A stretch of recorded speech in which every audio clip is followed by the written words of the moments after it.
Hey, I'm Tanya H. Franklin, and welcome to Tricks My Dog Taught Me, a podcast for lighthearted and occasional deep conversations with family and friends, revolving around my journey as a dog mom to my little guy, Zack the toy poodle, which prompted me to self publish my first book, Shit My Dog Taught Me, where I share some of my insights through poetry and weekly life lessons. Now, today is an extra special episode because I decided to invite a guest who might be meeting me for the very first time. That special guest is you. Yes, you. You chose to listen or to watch this episode today, which I greatly appreciate. And guess what? You'll get to meet some of my family and friends from previous episodes and become a part of the pack. This episode is all about week 20's poem, Willing to Explore, which is perfect because you and I are going to explore some highlights from lessons learned from my previous guests. First, we've got to start with the poem. It's just 4 lines, yet packed with meaning. Willing to explore. Old places become new when you have enough sense to expand your view. Now, when Zack and I are out on a walk, he loves to explore. And sometimes we stop off at the same place 2 or 3 times. Admittedly, I do get frustrated occasionally, especially when I'm short on time. But something had occurred to me as Zack stops and sniffs the same bush for what felt like the 10th time.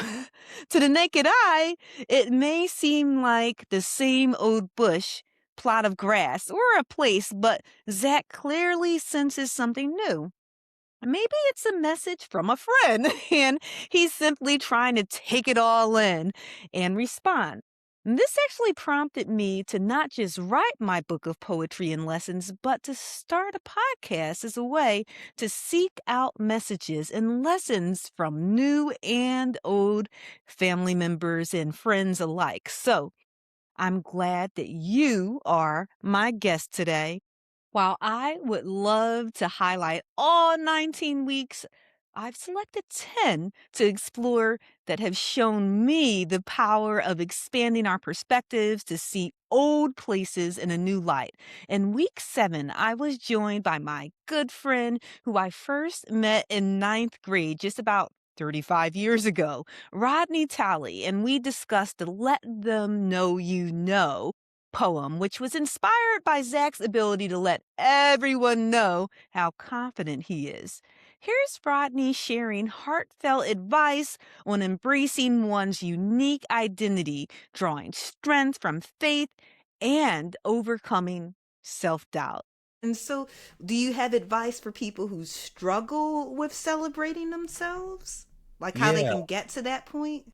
So I'm gonna tell you, and I come from church, y'all. I'm a reverend, and so I got to tell you. But there's a scripture that says, Psalm 139:14. I'm fearfully and I'm wonderfully made. So you got to number one, remember that you are made in God's image, and that's right there deserve being celebrated because you understand there's a lot happening, and so when I'm down on myself, when I don't look the part that people don't feel like I look, you don't think I'm pretty enough, you don't think I'm handsome enough, you don't think I have what it takes, you don't think this, you don't think I'm smart enough. The Bible says I was made in God's image. So if I'm made in his image and he made me, then that's worth celebrating. So you have to affirm yourself by yourself sometimes. You understand? Sit there and just let yourself know I can do this. I'm good. I'm good.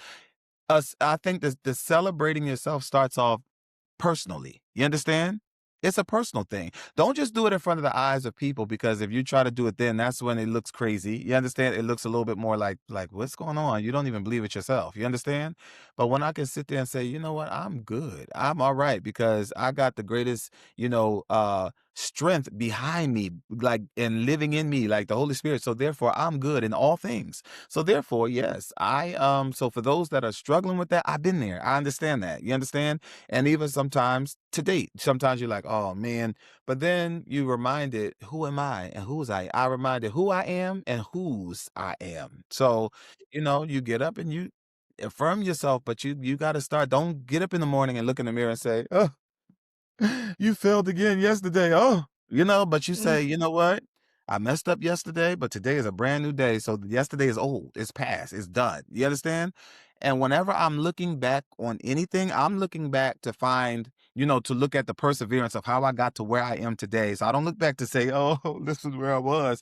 I look back and I say, that's where I was, but thanks be unto God, here I am today. So look at Mhm. your life, look at where you are, look at what you've been through, and listen, wrap it all up and say, put a big bow on top of it and say, look, this is me, this is who I am, this is where I've been, and I'm grateful. And don't you let nobody tell you different, telling you, well, you used to. I did. I did all Mhm. those things you said. Because folks quick to say that, well, you was out there, you did, yep, did all of that from A to Z. But thanks be unto God, number one, I'm still alive and I still got breath in my body. And since I got breath in my body, I'm going to praise God and I'm going to thank God that He kept me another day. So therefore, I'm going to make good on this day and I'm going to say thank you. So whatever you want to remind me of, that was before the blood. You understand? Thank you, Jesus, before the blood of Jesus. And this is after the blood of Jesus, and I'm still good. Thank you. Amen. You know what I mean? You don't have to deny it. You don't have to let nobody make you feel low and slow and all that bad about yourself. Why are we doing that? You understand? Who are they? Because everybody has a past, everybody has a history. And those same people that say, oh, you just bragging, if they had done something themselves, they would be out there talk about it. True. Some people are just quiet because I mean, I won't say they didn't complete any goals, but maybe they're ones that they have completed, they still don't think that or deem it as important or whatever. But if they just start thanking God for their own goals, you understand, then maybe He'll open some more doors. But if you just sit there like all the time, quiet and just mad at everybody else for going forward, then that's all you're gonna see is them going forward and you not. But you got to thank God for the small things, as you going along. So that's how it is. So celebrate yourself. But you start personally, start with affirmation, get up and don't get up looking in the mirror for tears. And, because we watch ourselves cry in the mirror. Did you ever do that? You sit there and look at Yes. yourself, you wipe your eye, Yes. and you, and you watch yourself at 15 minutes.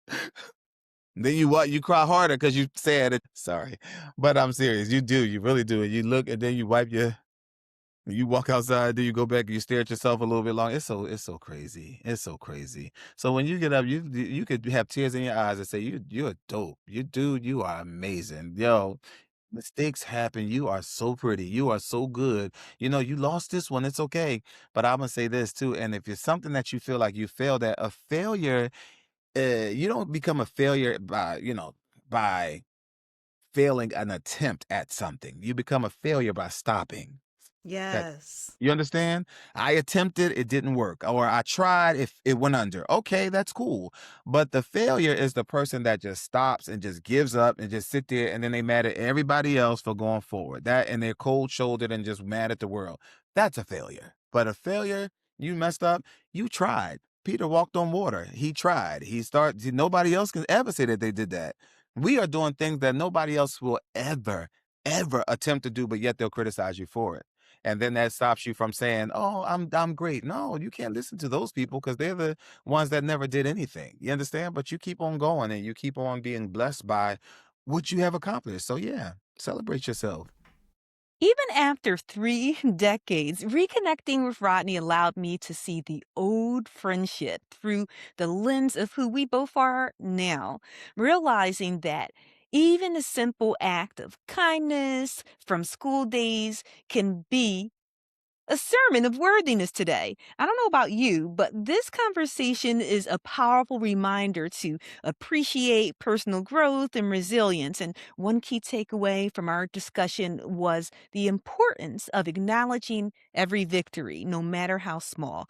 Sometimes we overlook our accomplishments because they seem insignificant, like just completing a task or overcoming a challenge. But each step forward contributes to our self esteem. I believe there's a universal desire for self acceptance and motivation. And this is something that has helped me since I can remember.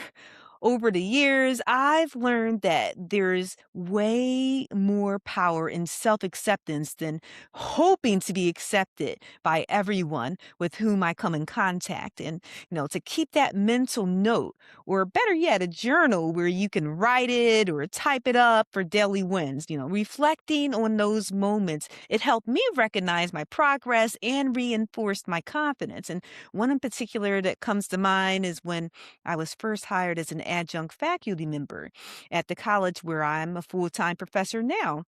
I was so excited. And I wrote about it in my gratitude journal. And I just remember saying how I hope I can get a permanent position. And there's something else that I learned from chatting with Rodney is that celebrating our successes, it isn't about vanity. It's an essential act of self-respect. When you honor your achievements, you send a message to yourself that you're capable and deserving of love. A mistake I used to make often was waiting for the big milestones or what I considered to be major accomplishments before I celebrated myself. This at times it undermined my confidence. And once I started to make a celebration a daily habit, getting to the next step or milestone, it became even more rewarding. Another powerful aspect shared by Rodney was the role of positive affirmations, phrases like I am worthy, I am enough, I deserve happiness. It can reprogram that negative self-talk and consistently repeating affirmations. It helped me shift my mindset towards self-acceptance. And Rodney suggests integrating affirmations into your morning routine. For example, you can look in the mirror, state affirmations with conviction. Over time, these words reinforce your self belief. And practicing gratitude for your qualities and achievements, it helps to foster self love. I used to not like being different, and I wanted to just fit in with everybody else. But once I recognized what made me unique, I began to appreciate my journey. Think about and appreciate what makes you unique and worthy. This perspective alone may encourage your confidence to blossom. I mentioned writing about and hoping to land that full time position when I was an adjunct. And that book, it was my gratitude journal that helped move me forward. And it wasn't about just creating a gratitude list, but getting into my strengths, my talents, and what I admire about myself. I could be quite the perfectionist, but something else that I took away from my conversation with Rodney is that it's about progress, not perfection. That's the goal. Many of us, including me, fall into the trap of self criticism when things don't go as planned. Instead, I try to shift from perfection to growth and remind myself that every effort counts, whether it's trying a new skill, like when I was trying to do my first pull up or climbing up a rope. Making an effort to improve or simply, just showing up for yourself is important and celebrating these moments. This conversation, it reinforced a simple yet powerful truth. You are inherently valuable. It's easy to forget this when there's so many distractions in life, but acknowledging it, that's going to give you a fulfilled life and practice celebrating yourself daily. Be kind to yourself with your self talk and recognize your wins. Embrace your individuality. Remember, you're someone special just as you are today and every day. And I charge you to celebrate your achievements and continue striving forward. My second highlight comes from week two's poem, Rude, S-H-I-T. A lesson I learned from Zack is that at times it's others who end up dealing with our ish. It's inconsiderate to just stand back if you won't assist. Lucky for me, another friend from high school, Kia Dunn, joined me to discuss this very topic. What I love about Kia is that she challenges the norm of polite, surface level conversation by advocating for authenticity. and embracing the good, the bad, and the ugly as a more honest way to live. In today's diverse society, understanding what constitutes politeness can be complicated. It's not just about saying please and thank you. It's about considering cultural, social, and individual differences that influence behavior. Have you ever been in a situation where someone's actions felt rude, but they went unnoticed by others from different backgrounds? This clip explores the nuances of consideration and politeness across cultures and what it truly means to be considerate in a multicultural world. It's a lack of consideration. Politeness is subjective, but Okay. consideration that we shouldn't have to define consideration, okay? But politeness, we have different ethnic groups that will say that this isn't impolite. I'm a black American. Give me space when you stand near me unless we know each other, so don't stand behind my back if I'm in line, like, "Why are you on my back?" It's a cultural thing. So someone else might think even people, like, putting change in their hand or whatever, like, it's a cultural thing for a lot of people. So someone may say, "That's rude, that's impolite." That's their culture, don't do that.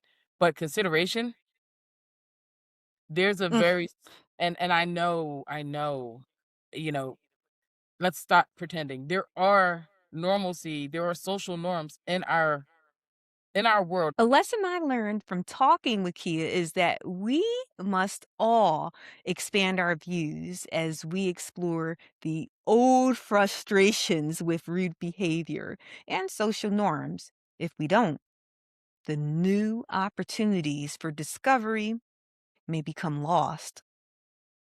When is the last time that you reflected on your own cultural perspectives and the value of consideration in everyday interactions? Kia, she focused on being considerate. That doesn't mean perfect cultural knowledge, but involves empathy and openness. I'm certainly not perfect, but here's what I try to do. I try to pay attention to how others behave in different settings, and I will ask politely when I'm unsure about a local custom because I think that shows consideration and it also avoids assumptions.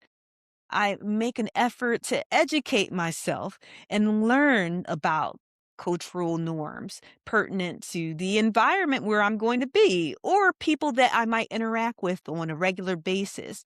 This definitely comes in handy in a college setting because I have the privilege of interacting with several students who some are local residents and others are international students from all over the world. And I never want a student to feel uncomfortable or like they haven't been taken seriously or I haven't gotten a chance to get to know them and their culture.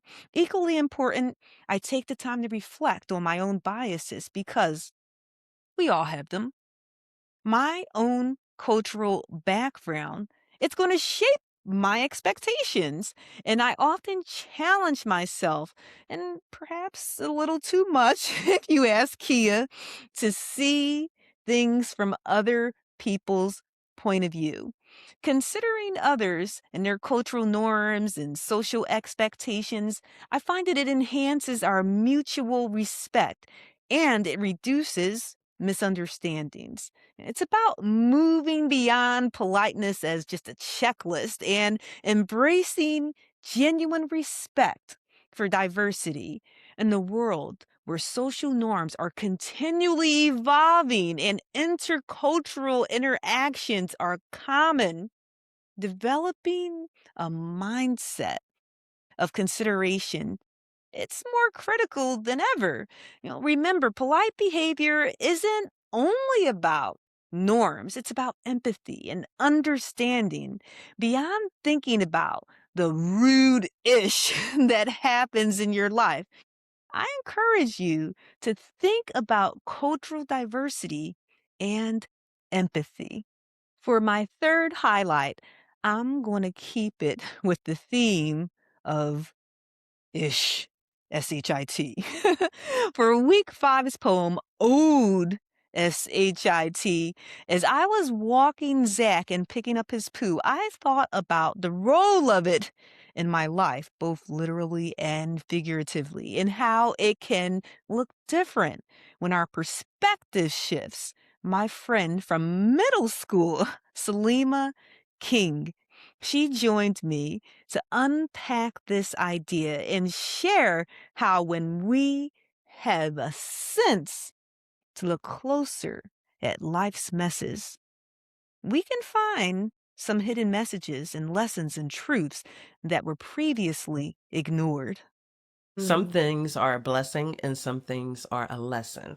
So I find that a lot of times, even in the things that aren't so great that happen in the course of my life and experiences that I had, whether they're, sad or negative, and, I'm wondering why or how I can get through it. Um, it ends up being a part where I can go a little bit deeper inside and work on some things that I didn't necessarily know I needed to work on, or grow, and a lot of times I didn't really want to grow. And like that push and that pressure that happens when you grow uh, isn't always comfortable. But yeah, without it, you can't really progress, and then you don't have the life experience. So I think it's absolutely necessary. Unfortunately, there's going to be some times where you don't like it, and it's overwhelming and all, but you gotta press, and fortunately for me, and my daughter is grown at this point, a lot of the hard lessons that I learned and the mistakes that I made, I was able to tell her about them, and share with her some things that I learned so that she could avoid it. And that was humbling because I didn't, who wants to share their mistakes really? Who wants to share the things that didn't really go well? Who wants to share, things that may have embarrassed them or caused them shame? But when you love someone and you care about someone and you share, you never know what someone's going through and or what they could potentially face, and if they're given some tools to work through it, especially if you were able to do it. And I don't think I'm like, anybody extra special. I know I'm extra special, but Yes. I don't think I'm anybody. I think I'm just like everyone. Everyone goes through things. I don't think it's just, me in a bubble. So when I handle things, I kind of find that lesson and then I try to share it so that either folks can avoid or they could use some of the things that I've learned to get through it. And it's really important to do that. So yeah, I think that's a key part. You can't avoid it, but you can use things as lessons to like grow. And every day. And even though I'm, up in age now, Up in age. you You're not even know, at the halfway point listen, yet. listen, the halfway point is creeping, okay? Oh my goodness, that halfway point is creeping. 49 is knocking upon the door, And so as I'm learning about these things and going through these things that happen, I'm like, you know what? Let me give myself a little bit of grace, but then also um, use the tools I already have, and then some of the tools I didn't know I needed. Pick some new ones up and keep it pushing forward. That's all. As Salima shared, in our journey through life, we often face moments that push us to our limits, sometimes painfully. Whether these are setbacks, disappointments, or unexpected hardships, they all carry a vital message: growth. If you're wondering how to shift your perspective on life's difficulties and turn them into opportunities for self improvement, Salima's insight about embracing lessons, sharing vulnerabilities, and giving yourself grace when facing inevitable challenges is key. By understanding that ish piling up in our lives are not just obstacles, but catalysts or fertilizer for growth. You'll learn how to navigate hard times with resilience and purpose.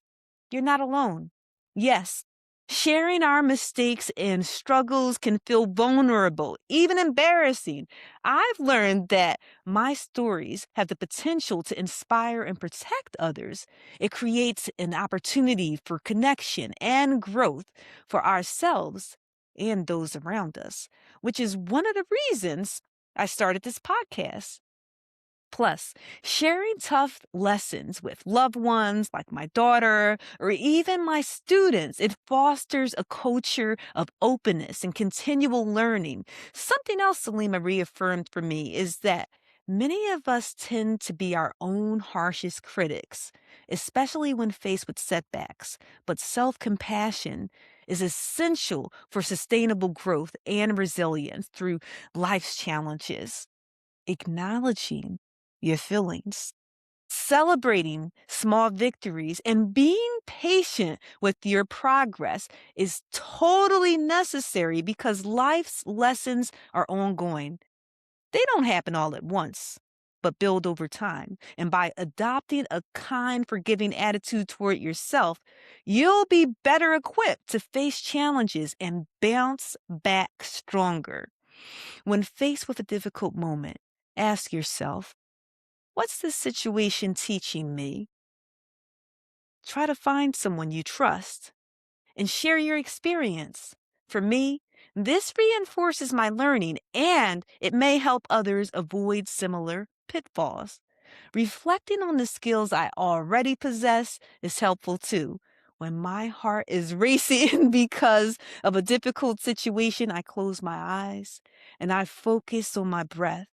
I may even ask myself if I'm overreacting or if what has me upset may matter a week or a month or a year from now, just to calm my nerves. Admittedly, being patient with myself, it can be tough.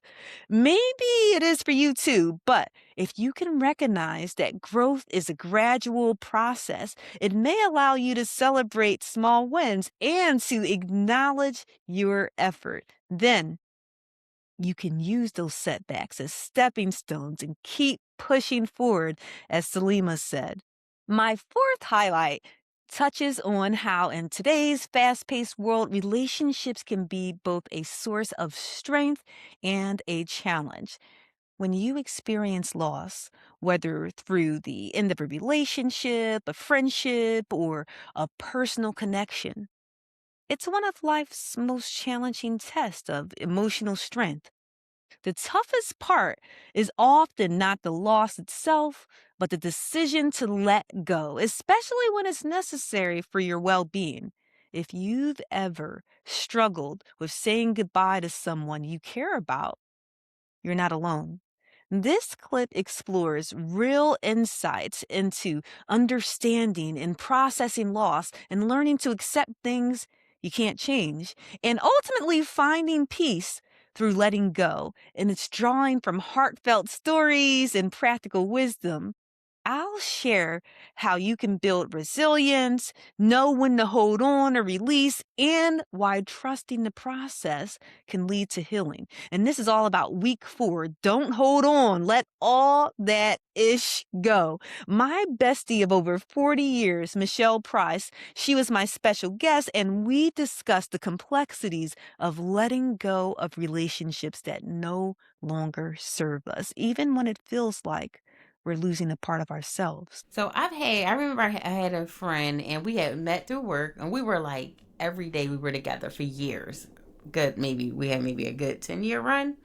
And it's so crazy, but I always pray to God to reveal those that are for me and to remove those that are not. I want him to order my steps, and if they're not for me, because He hear things that I don't hear.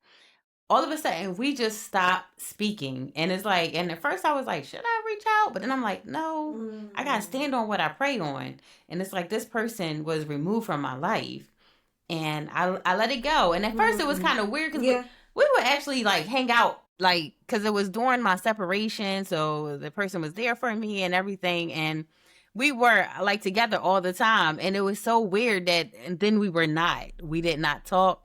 We actually talked on the phone, we text and all of that, and then we were not. And it was just like, all right, this is what it's supposed to be.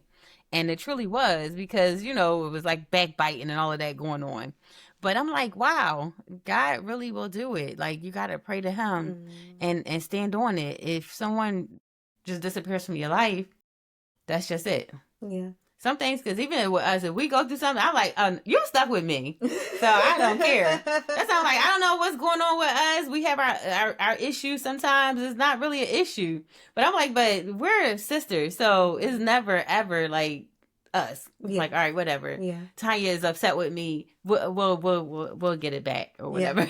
But some friends is just like, you can tell, you can feel it, and you gotta let that go. Yeah, because it's renting space in your head, and it's taking up. True. You could be thinking about other things. That's maybe true. Meeting new friends. That is because you don't want to be guarded. Many of us have encountered situations where holding on feels like the natural instinct, whether it's a toxic friendship, a fading family relationship, or a marriage nearing its end. The emotional stakes run high, and letting go isn't about giving up. It's about protecting your own well-being. It's vital to recognize when the desire to hold on is no longer healthy, and often the biggest obstacle is our fear of loss or loneliness. In talking with my bestie, it made me think about how we must all practice self-awareness and listen to our guts.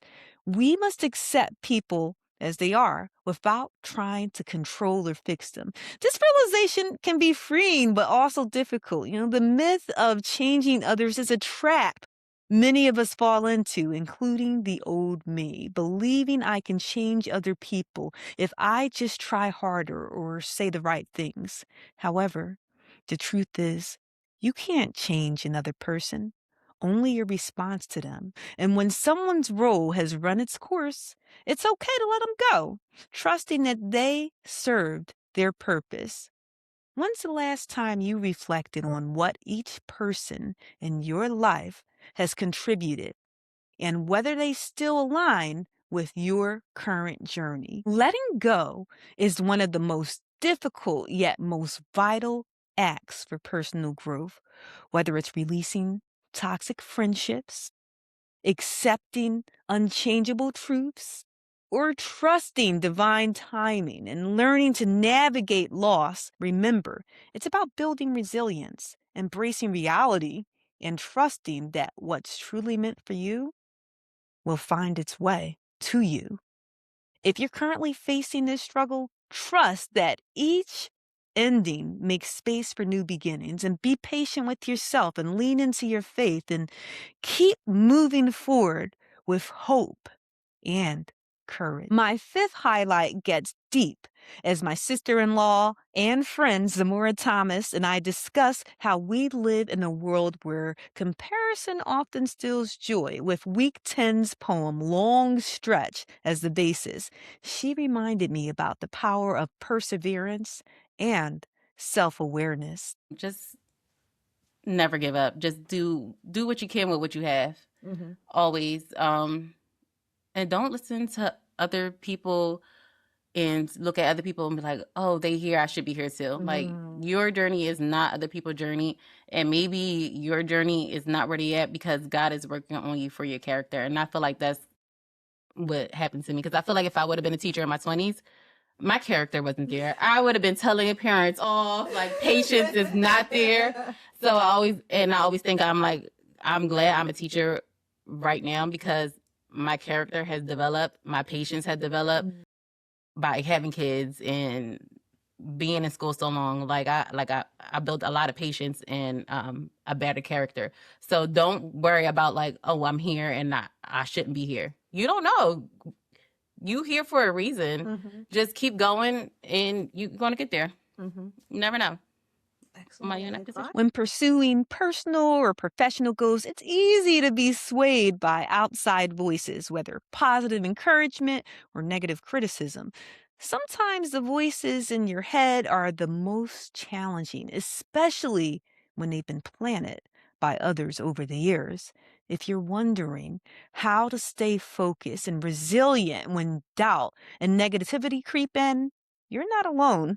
This has been a struggle for me for many years, but each day I'm getting better at not allowing the negative thoughts and seeds planted by others to consume me. And I'm hoping the conversation with Samora helps you gain some strategies to nurture your mindset and ignore unhelpful comments and keep pushing forward so that you know the reasons that matter and you getting what you want out of life. If you're feeling stuck, second guessing your path, or battling internal doubt, maybe these insights will help reframe your mindset and get you staying motivated. As Zamora pointed out, your journey is unique and you shouldn't compare yourself to others. Many people look at where others are and they feel that they should be there at the same point. And I was guilty of doing this as a young adult, but over time, I learned that building patience and trust in the process are crucial. And when you're in the midst of personal development, whether in your career,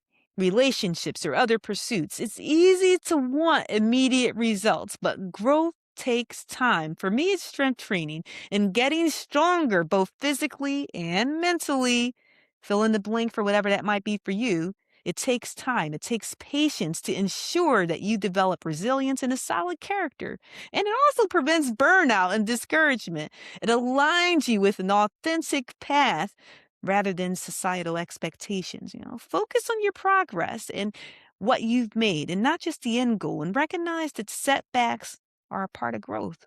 Remind yourself of your why, the deeper reason you started. And by understanding that everyone's timing is different, you can reduce the pressure you put on yourself and honor your personal progress. A common obstacle, like I said, is the voices that we hear from both ourselves and others that sow that doubt. And so you want to try to identify where the doubt is coming from. Is it based on fact or fear? And then challenge negative thoughts and ask yourself, is this true?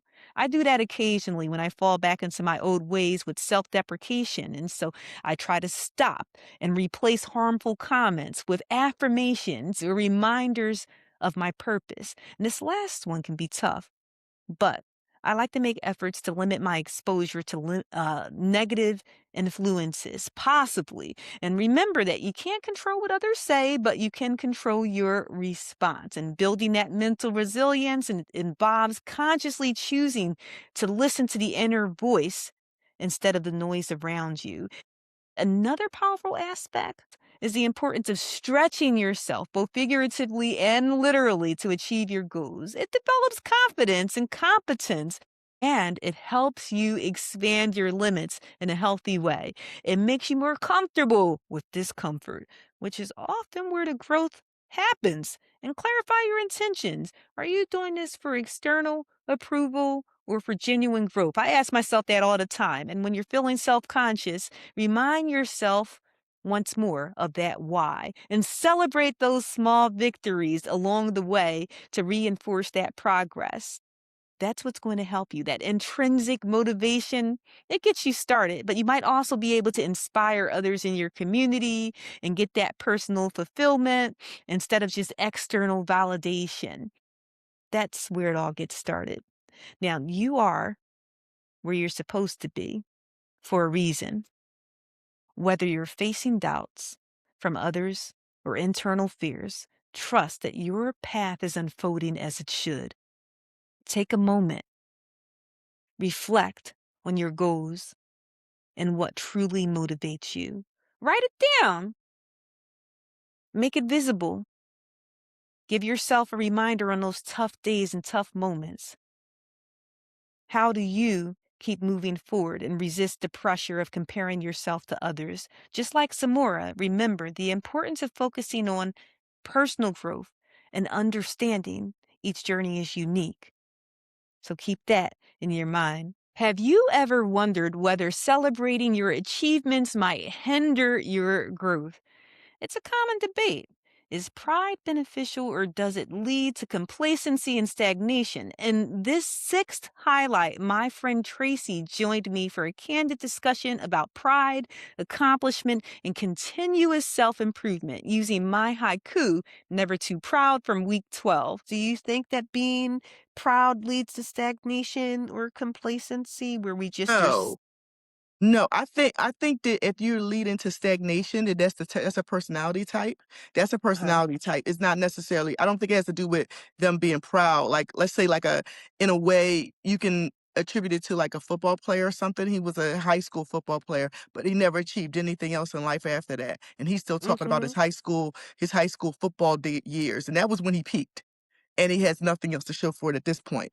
That would be an instance where you're still talking about that, but what are you doing now? Like you said, like Janet Jackson song, Yeah. that would be that. But if you went on a steady projection, I don't think that the proud thing had anything to do with it. I think that he got kind of like lazy in a Mm-hmm. way. Or maybe life happened to him and Mm-hmm. something happened and he couldn't achieve more than that and he's still talking about that. So I kind of think that no, I think that that doesn't have anything to do with it because you should be proud of what you do. You should be definitely proud of what you do. You can celebrate it, but not necessarily like you're proud, but it doesn't demean someone else's. This is Mm-hmm. my accomplishment on my own. It doesn't mean that I'm better than anyone else because they don't have that. It just Mm-hmm. means this is what I'm proud of. I feel like proud keeps you going. It keeps you going. I think it's motivating actually, like, I'm proud of this, and you wanna keep it up. So it's like you proud of this, then, okay, so what else? What's the next? I think my brother said it really great. He told me one time, "It should always be a goal." You know, like, when I took off the weight, he said, "So now what's the next goal? Because you're goal oriented. So what's the next Mm-hmm. goal? The next goal is keeping it off. That goal right there is life. That's for life. That's for life. Because soon as you take your eye off that ball, then it's gonna go back, and then you're still talking about, "Oh, well, yeah, I lost, like, 70 pounds years ago." People looking at you like, "Oh, you look like you." Well, you gained it back and Did some. you I'm did you not you, gain it but back?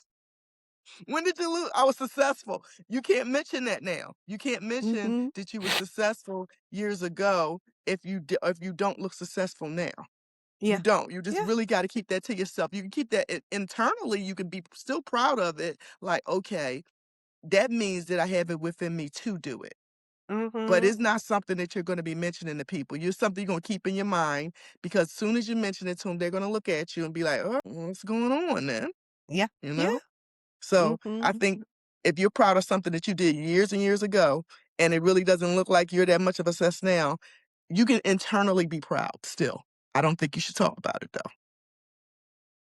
Say keep it to yourself. It's good to have these internal dialogues because that Mhm. may keep it maybe that helps for you to know that you did this at some point in time in your life. You were this person in one time. You were that person. You were that girl, Mhm. you were that guy.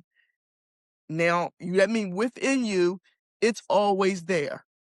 The idea that pride might lead to stagnation, it's widespread and there's sources and perspectives that vary, but one thing is clear. Pride is a double-edged sword.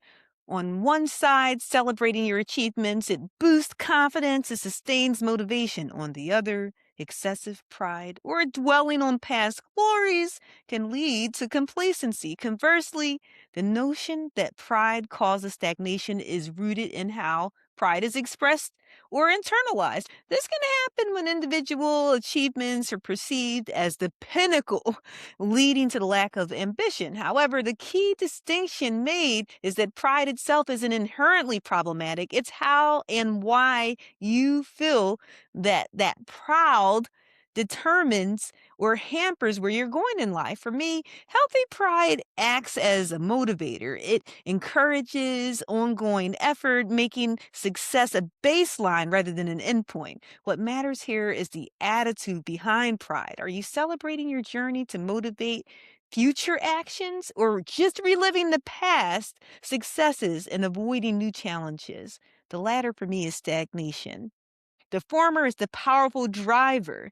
If you can use pride as a leverage for motivation, then you'll avoid stagnation. You want to celebrate your success internally and take time to acknowledge your accomplishments mentally.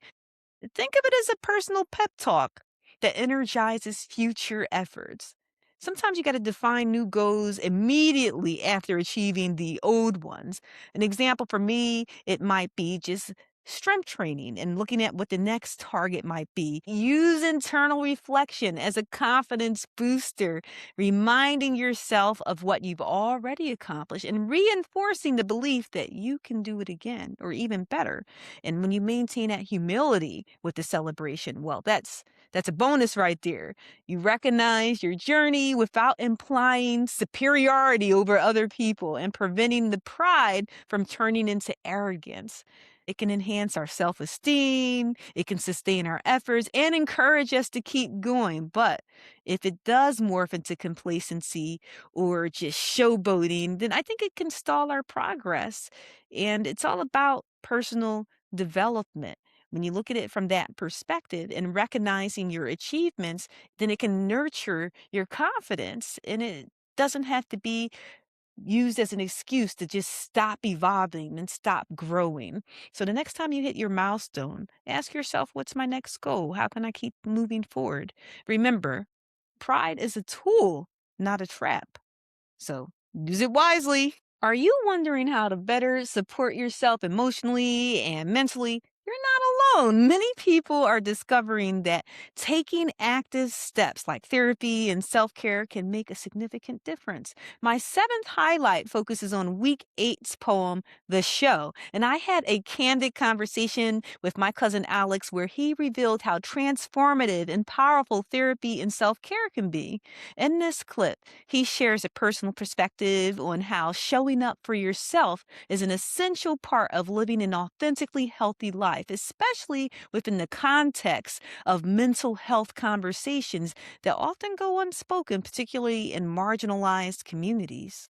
I guess this is where I guess the part that's helpful is I've been in counseling or therapy and for about a year now, and the counselor actually allowed me to see those things like how to show up for myself, doing certain things. I mean, I've treated myself, whether it's self care. I mean, going out to dinner or to a movie by myself, things like that. But um, taking the time and figuring out what I actually enjoy, making time for that particular thing or event that I wanted to do, and just living in that moment and not worrying about what others think or sometimes even recording it. Like me, I like to take pictures and videos of everything, but sometimes not everything you know requires that. So I guess that would be I Mhm. guess showing up for myself or you know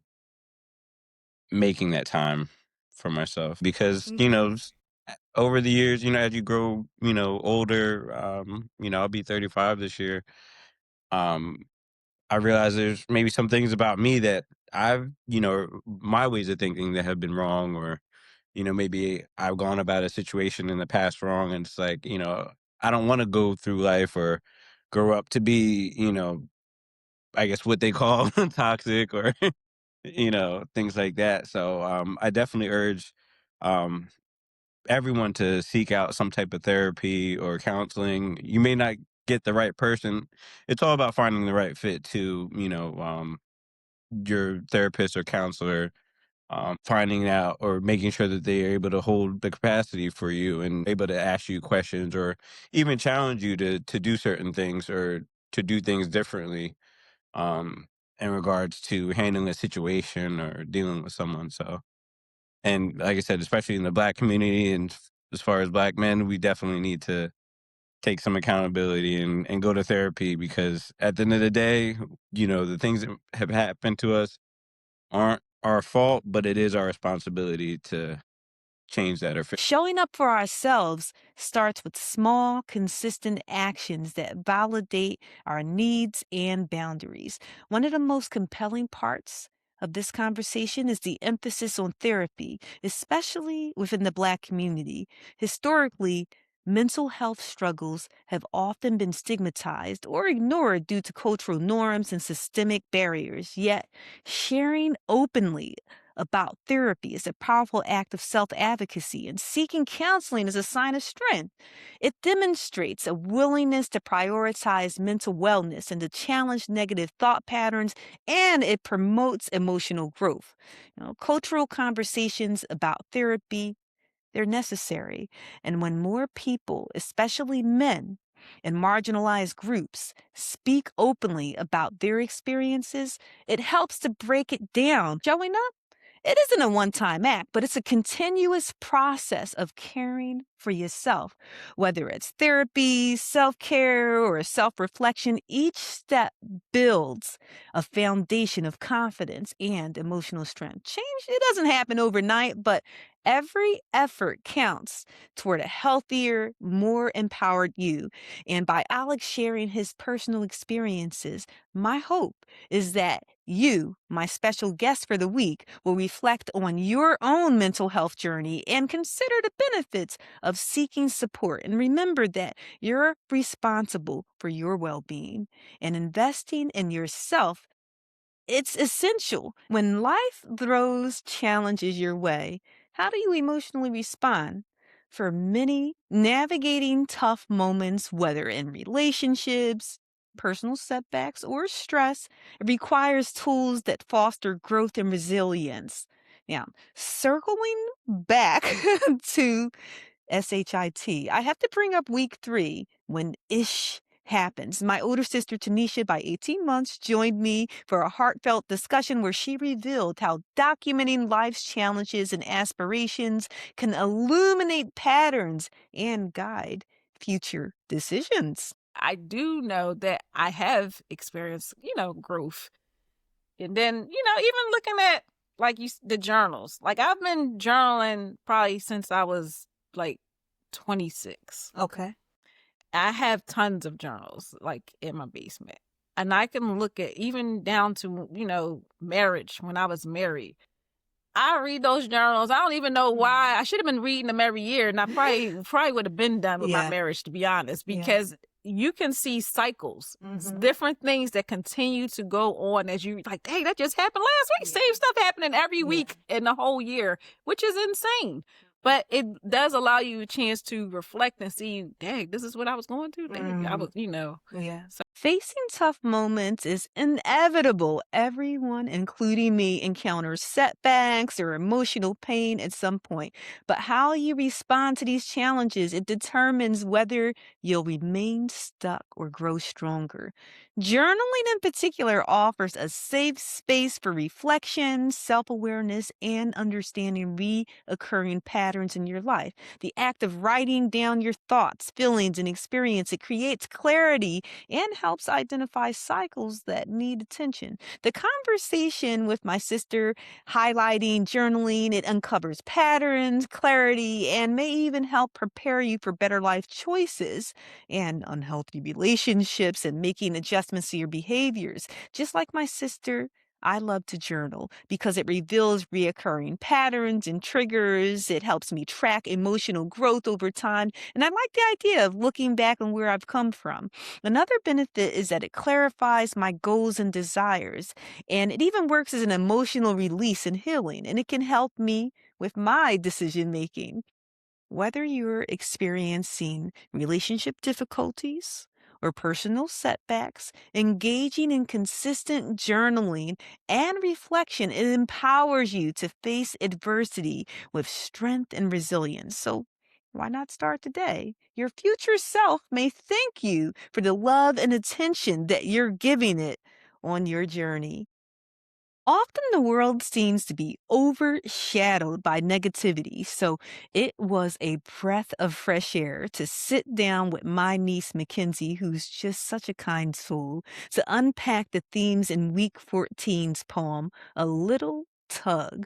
And we discussed the impact of spreading positivity and kindness and just got to share our personal stories that highlight how small acts of generosity many people encounter. It gives them a sense of hope. Yeah, cause I think it's so easy to be negative. Like, it's so easy to be like, "Oh, this is ugly. This is weird." Like, this is it's so easy to be so negative, and I feel like it's so hard to be very positive. Cause sometimes people don't like to look at all the positivity in the world. Like, yeah, this might be happening, but look, I mean, look around the world. I mean, we're still here, we're still breathing, we're still surviving, we're still Mhm. keeping on in life, and people don't really think about that. They always just think about the negative. So I try to think about the positive, but I won't lie, the negative does come in sometimes. Yes. Yeah, I'll never get this one time. It was this one time we were at lunch, and this one girl, she needed she was thirsty. She needed a bottle of water. She was like, "Oh, how much is the water up there?" I said, "Oh, $1." She didn't have it. So at this time I was bringing extra water bottles because I would like have my, my water. So I'd be like, "Oh, I have an extra water bottle, whatever." So I gave it to her. I was like, "Oh, here you go. You can have this one. I'm not gonna use it anyway. Like my water's still pretty full." She was like, "Oh, thank you, thank you." And the girl next to me, I would never get this. She said, "I wouldn't have gave her nothing." I was like, um, I mean, well, if you want to, I don't know, because you got to put yourself in these situations. Like sometimes Mhm. it's not even about being negative or positive. It's seeing yourself in somebody else. If I was in this position, wouldn't I want like somebody to give me a water bottle? So that's why sometimes it's more of me just being like, well, I see myself in her, and I know Yes. I wouldn't want nobody to deny me. So I do the things that I would want other people to do to me. And sometimes will it hurt my feelings when people don't do it to me? Maybe, but that's the life I live. So. Y I love this clip with my niece because she represents positive energy that brightens up my day and probably doesn't even realize how much she makes people feel seen and appreciated. Research shows that positivity not only improves mental health, but it also enhances social relationships. When you spread good vibes, whether through a smile or a kind word, you create a more welcoming environment, one that diminishes the influence of negativity. When you extend kindness, it often encourages others to reciprocate it and act similarly. Scientific studies suggest that acts of kindness not only benefit the receiver, but also release feel good chemicals in the brain, such as oxytocin and serotonin. Also, I've learned over time that maintaining an optimistic outlook has been linked to better health, increased lifespan, and enhanced resilience against stress.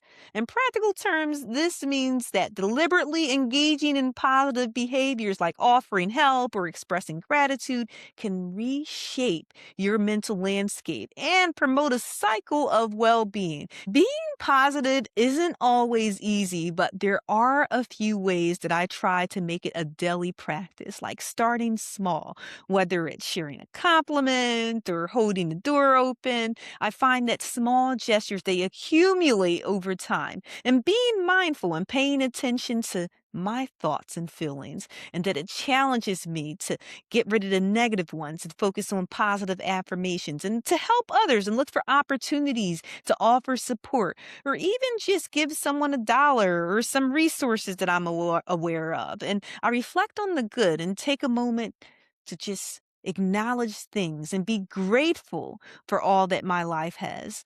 And I surround myself with positivity and I choose to spend my time with people who uplift and inspire me. In listening to this, I hope that you're going to discover how simple acts of kindness and a positive mindset can create powerful ripples of change in your community and improve your well being. Now, what's the last conversation you had that inspired you to be a beacon of light in your interactions with others? Can you think of any small acts of kindness in your daily life that create a ripple effect of positivity in your community? Or just have you feeling good and motivated? We've made it to the 10th highlight, and if you are already part of the Tricks My Dog Taught Me pack, you might have a good idea of who it includes. But first, I have some questions for you to ponder. Have you ever found yourself in situations where others' opinions clash completely with yours, whether with friends, family, or colleagues? Do you struggle with maintaining your stance or feel pressured to conform? For week one's poem, Others, SHIT, I sat down with my daughter, who's the main reason we welcome Zack into our family, and we talked about handling disagreements, confidently.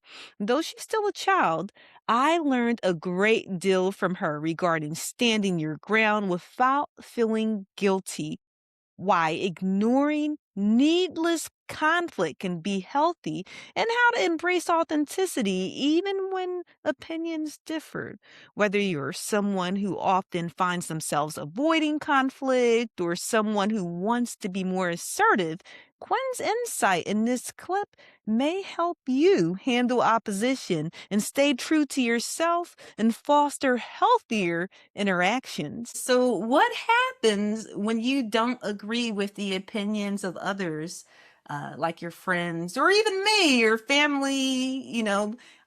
What do you do? Especially if it's not even just that you don't agree, but their opinion is totally in opposition of yours. Do you find that you still stand your ground, or do you kind of back off, or how do you handle those situations? I don't think I so much back off. I think I might like think about where their perspective's coming from, but I pretty much stand my ground either way. I mean, I feel like I might think about where they're coming from with their opinion, but I don't think most of the time that I really like change my opinion because of what other people are saying. Like we were talking about this in student council too, because there were some students that didn't like the spirit week that we put out.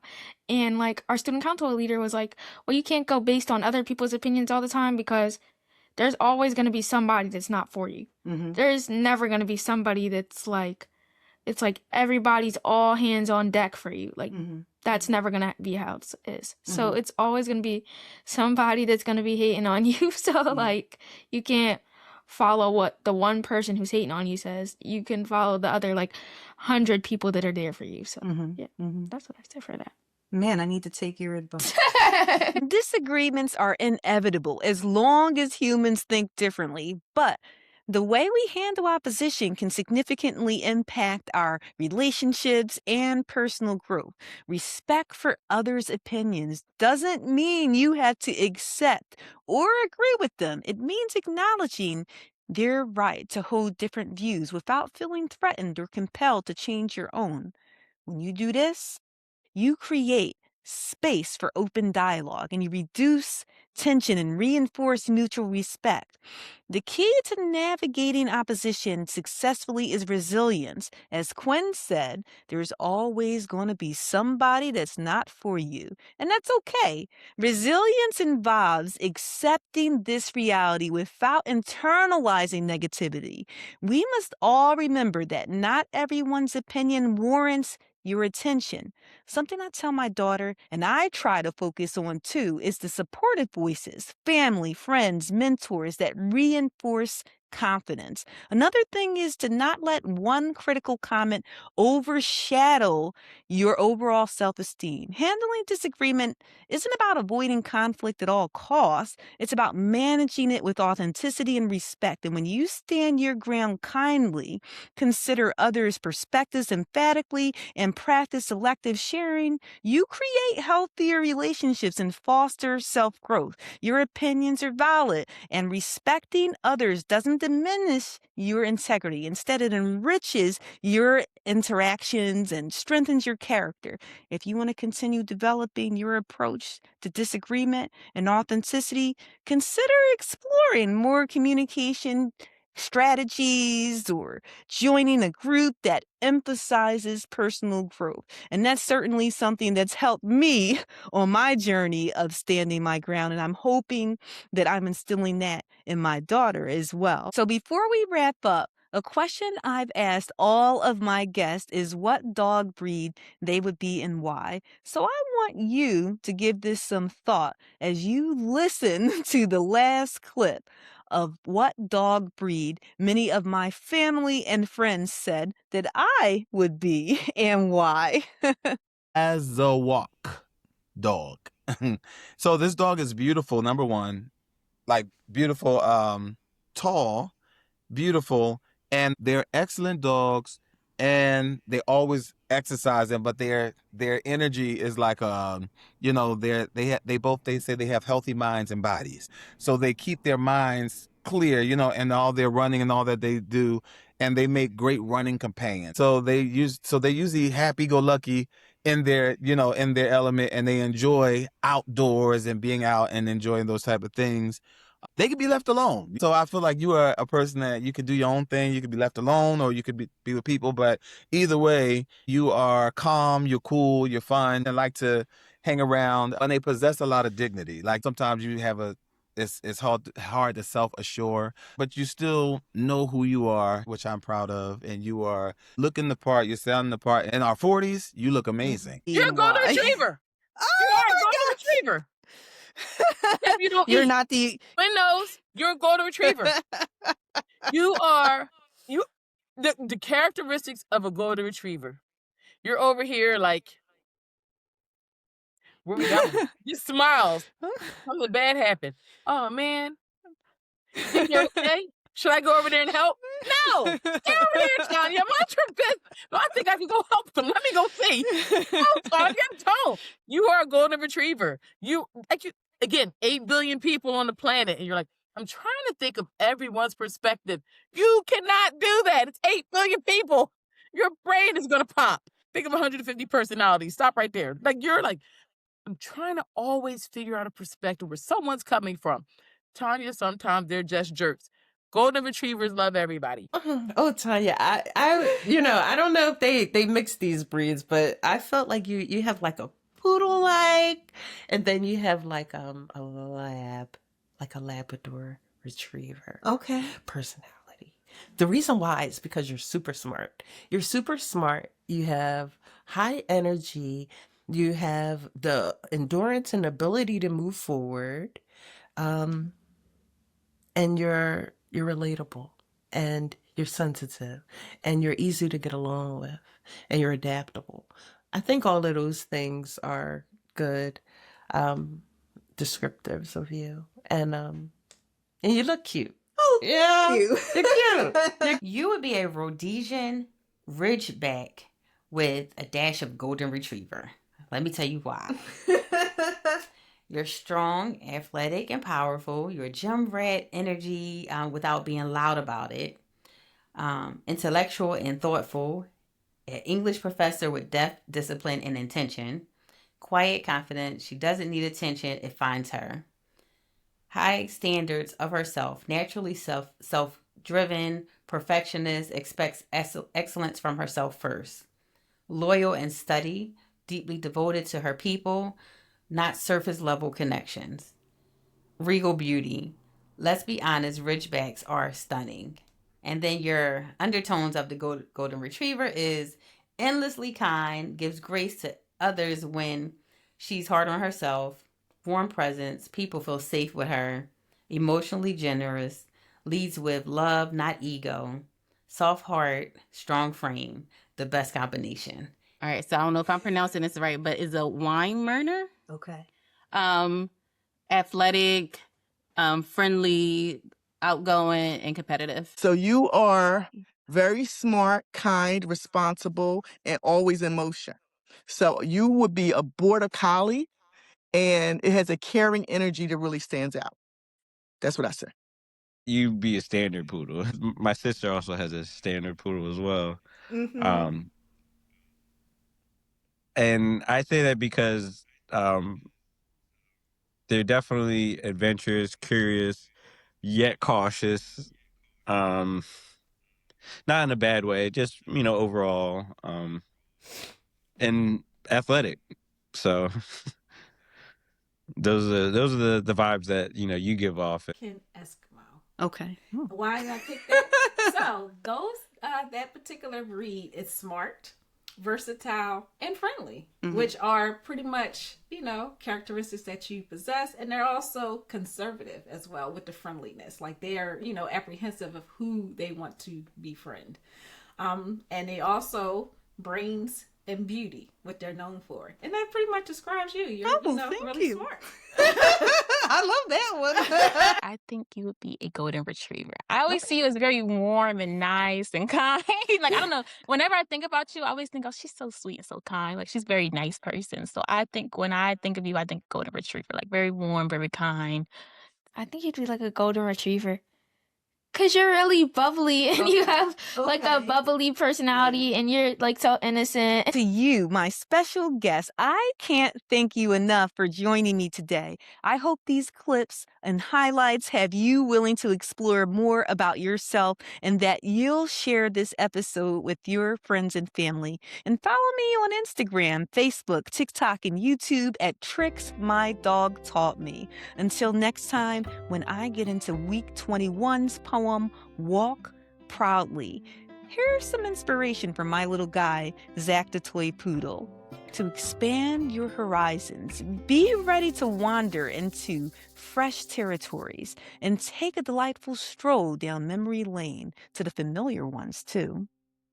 Take care, and I'll see you next week.